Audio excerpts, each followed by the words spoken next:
A few weeks ago, Superman was released.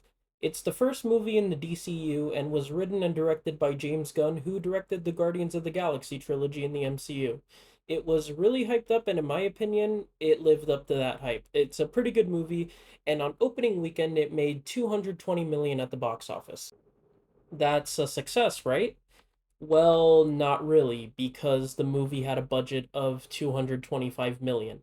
Now, as of writing this, the movie has over 400 million amassed, so it's not a box office flop like some people are saying, but because of several factors outside the budget, this probably was just the total needed to break even. You typically need a movie to make 2 to 3 times the budget to break even, so it's possible it still hasn't made a profit or it just now is starting to make a profit.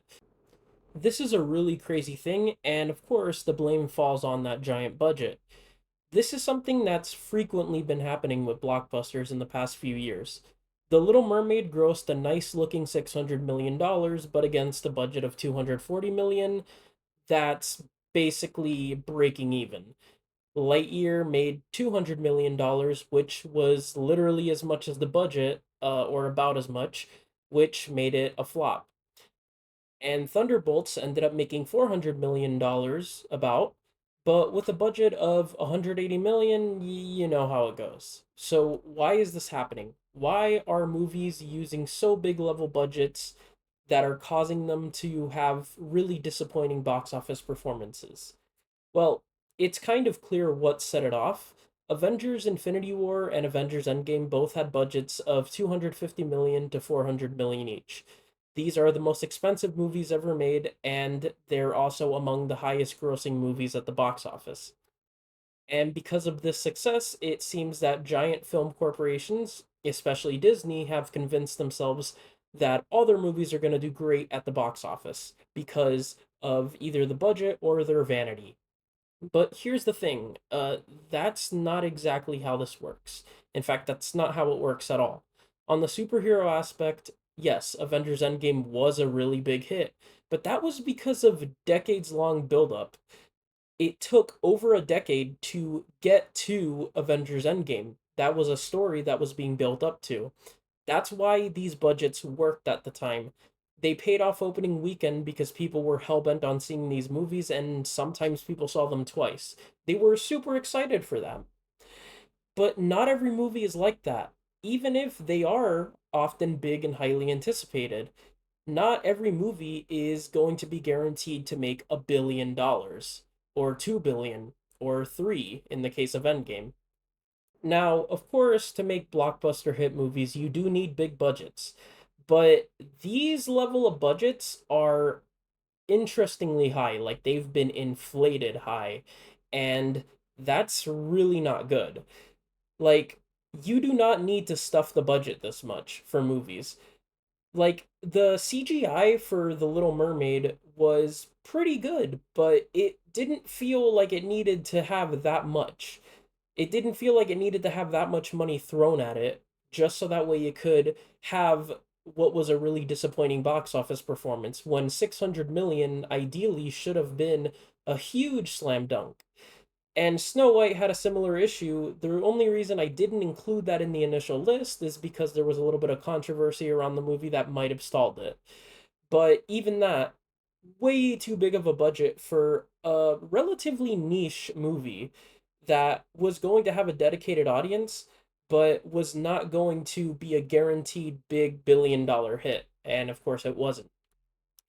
And the same thing applies for Superman, which historically, Superman movies, I mean, the superhero genre, because of Superman in the 80s, kind of took a hit because Superman 3 flopped, and studios became really hesitant to do more superhero movies until the early 2000s when Spider Man came out. But here's the thing, all of these budgets, even with the CGI, that's not particularly the reason why these movies are having those inflated budgets. Don't get me wrong, the giant CGI total definitely pads that number. But look at Ant-Man and the Wasp. That movie the CGI for that movie did not look like it was hundreds of millions. I mean, the movie kind of looked like a Spy Kids movie. Um and it just it just goes to show that this is a little bit more beyond CGI or the aesthetic of the movie. A big part of it is reshoots. Disney keeps on doing reshoots for movies. In fact, sometimes they reshoot the entire movie or near that amount, which can double that budget, which is bad. However, they've consistently done this because for some really bizarre reason, the quality of the movie is going to be that much different if you do a reshoot, even though really you didn't need to do that. It all comes down to polishing of movies, but even then, for Superman, the James Gunn movie, this was a really good movie. It looked really amazing. I do not believe that this budget needed to be over $200 million. I perfectly believe that 150 million would have been a bit of a more respectable number. In fact, I think that all of these movies would have been fine if they were less than $200 million to make, because these are not movies that you need to spend 200 million making. Again, that's two-thirds of the Avengers Infinity War and Endgame budgets. I mean, again, it's just it kind of feels like Disney is focusing way too much on quality on one level, because a lot of these movies are mid, of course, but it feels like they're really going in without kind of considering that they're not going to be guaranteed to pay off at the box office all the time. I think that every movie that's a blockbuster, I think 200 million should be a maximum. It shouldn't ever be exceeding it. And honestly, I feel like they should try going for, again, 150 million per movie. These movies will look very good with 150 million. Just take out the reshoots and you probably cut out a lot of that budget, and maybe you won't get the uber polished scenes that you want in a lot of the movie, but you'll get a higher grossing movie and it'll still probably be a hit with critics if it's a good movie. Again, we're talking mainly about Disney here, but again, Superman was Warner Brothers, so you kind of get the point. Overall, 200 million should be a number for for the biggest, most hype movies that you know are going to turn a profit, not for the movies that you have no clue how they're going to do at the box office, because eventually it starts to hurt to lose that much money. And 2023 was probably the worst year for the film industry in a while, even if you include COVID.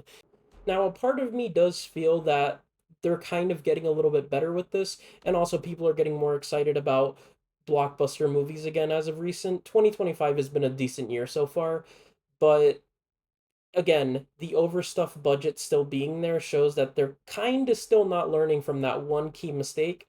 And we could very well be having a conversation about the situation in 2023 over again, in 2029 or 30, after the Avengers Doomsday Secret Wars duology ends. And by the way, that's not even a guarantee that those are going to be high grossing movies compared to Infinity War and Endgame.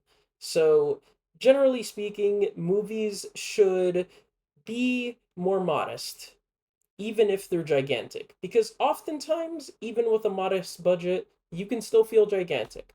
So, yeah, I just wanted to kind of rant about that.